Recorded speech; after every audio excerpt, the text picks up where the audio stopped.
Okay, hello everyone. This is the Kinda Okay Bassist.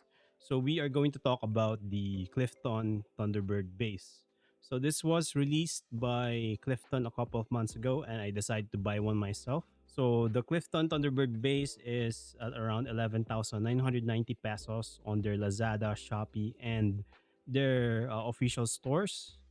I got this one for 10% off during their grand opening promo in Cubao. So the Clifton Thunderbird bass is available in three colors. So first we have the tobacco burst.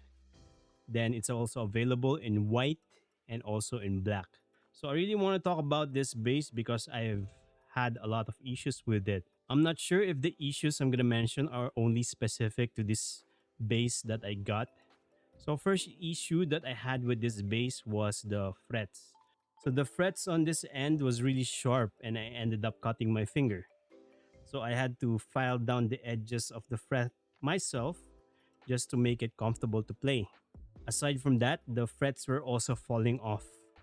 So I don't think they glued the frets properly or installed them properly. So you need to check your bass if it has that issue.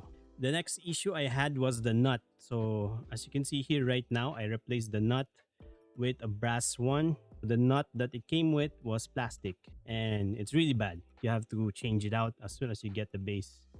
Then another issue that I had was the bridge. So the bushings of the bridge was popping out. So this one came with the 3-point style bridge and I fixed the bushings and replaced it with this hip shot supertone bridge as you can see.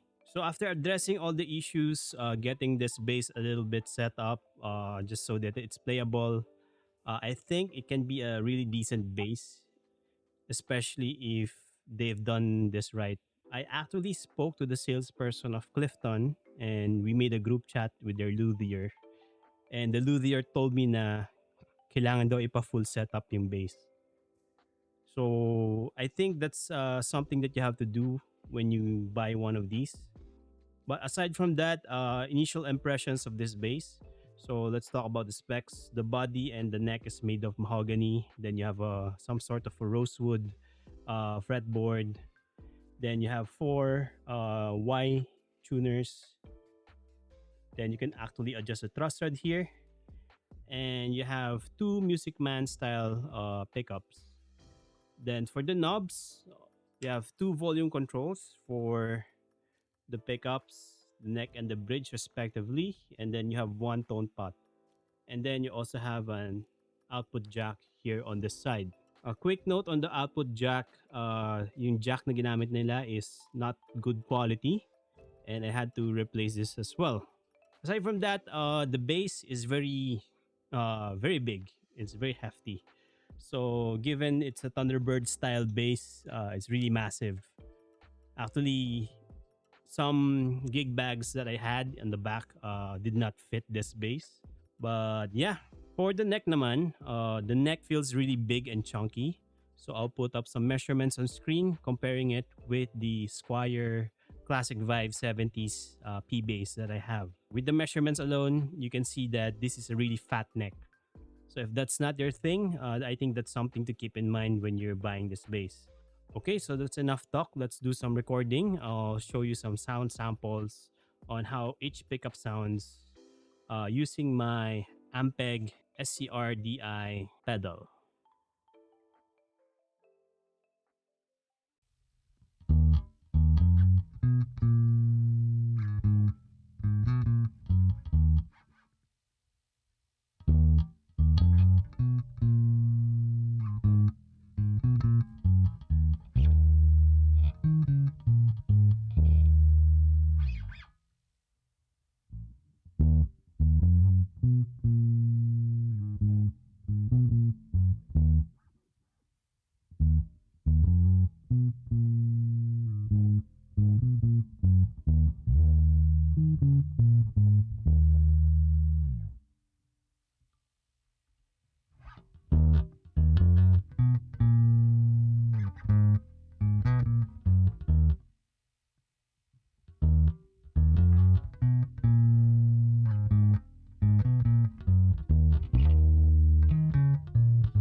Okay, so here are some of my final thoughts about the Clifton Thunderbird bass.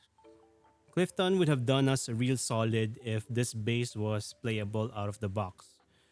As I mentioned earlier, hindi ako sure if this is only specific to this bass that I got, but if the others are like this, sharp yung frets, also they're falling off, the nut was not set up properly, I don't think this will be a good out of the box experience. So those are my recommendations to Clifton. Really secure the bridge. When you get this out of the factory, make sure the frets are not sharp. Also, make sure that the nut is properly cut so that whoever buys a bass like this can have a good experience out of the box. As soon as I got all the initial issues sorted out, I think this is a really good playable bass.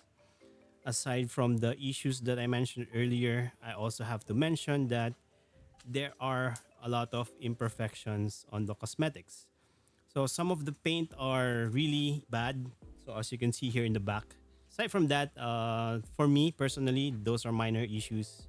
And some of the issues I mentioned earlier, I was able to fix myself. And I have to live with that because I bought this bass with my own money.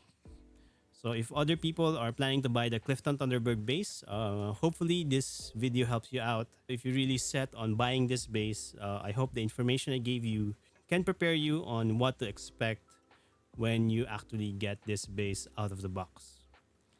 Okay, so that has been the Clifton Thunderbird bass. Kinda okay bassist signing off.